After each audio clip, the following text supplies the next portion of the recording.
കഴിഞ്ഞ റമദാനിൽ നമ്മൾ ചെയ്തിട്ടുള്ള വർക്ക് എന്ന് പറയുന്ന റിസോർട്ടുകളിലാണ് ഇഫ്താറിൻ്റെ പരിപാടി നടന്നിട്ടുള്ളത്. നമ്മളെ ഫിലിം ആർട്ടിസ്റ്റ് ലുക്മാൻ്റെ പ്രോഗ്രാമായിരുന്നു. ഒരു ലുക്ക്ദാർ എന്ന് പറഞ്ഞിട്ടുള്ള അവരൊരു ബ്രാൻഡിൻ്റെ ഒരു ഇഫ്താർ പ്രോഗ്രാമായിരുന്നു. അതിൽ ദീപ തോമസും അതേപോലെ ലുക്മാന് സോഷ്യൽ മീഡിയ ഇൻഫ്ലുവൻസറൊക്കെ ആയിട്ടുള്ള യുവപ്രതിഭകളാണ് അവിടേക്ക് വന്നിട്ടുള്ളത്. അവരുടെ റിക്വയർമെൻ്റ് എന്ന് പറയുന്നത് വലിയ തരത്തിലുള്ള ആഡംബരമൊന്നുമല്ല, പക്ഷെ ചെയ്യുന്ന വർക്ക് കുറച്ച് സ്റ്റാൻഡേർഡും പ്രീമിയം ആണ്. ഇപ്പോൾ നമ്മുടെ വർക്കും അതേ തരത്തിലുള്ളൊരു വർക്കാണ്.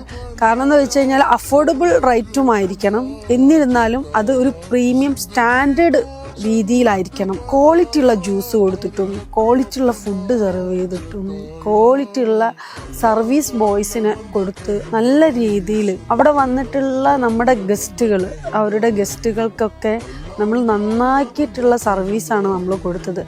അതുകൊണ്ട് തന്നെ നമ്മുടെ പ്രോഗ്രാം അടിപൊളിയായത് അവർ നമ്മളോട് പറയുണ്ടായി. ആ പ്രോഗ്രാമിന് ശേഷം നമുക്ക് ഒരുപാട് എൻക്വയറി നമുക്ക് വന്നു എന്നുള്ളതാണ്. നമുക്ക് ആ പ്രോഗ്രാം, നമ്മുടെ ഇഫ്താർ പ്രോഗ്രാം നടത്താൻ നമുക്ക് റിസോർട്ട് അനുവദിച്ചിട്ടുള്ള അവരുടെ ആ ഓണറുണ്ട്. ആ ഓണർ വരെ നമ്മുടെ ഒരു സുഹൃത്തുണ്ട്, അവർക്കറിയില്ല നമ്മുടെ സുഹൃത്താണെന്ന്. അവരോട് വരെ സംസാരിക്കണ്ടായി. അവർ നീറ്റായിട്ടുള്ളൊരു ടീമാണ്.